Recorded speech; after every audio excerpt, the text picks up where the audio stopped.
ខ្ញុំមកលេងដល់វត្តនៅវត្តអេស្កននៅមេxico ទីក្រុងមេxico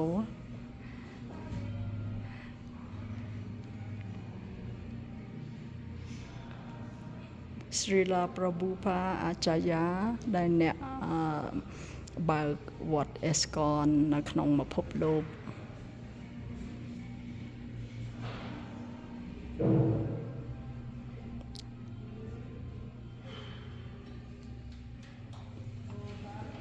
លោកព្រះអង្គលតចាកណាត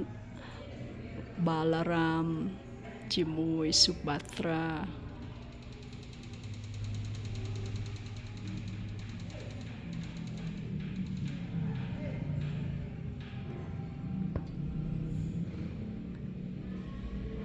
វត្តនឹងនៅទីក្រុងមេxico ហ្នឹងគេមានហាងញ៉ាំបាយ Govinda នៅកន្លែងវត្តហ្មងហើយមួយចានយកប្រហែល100ទៅ200 ពេសូលុយពេសូ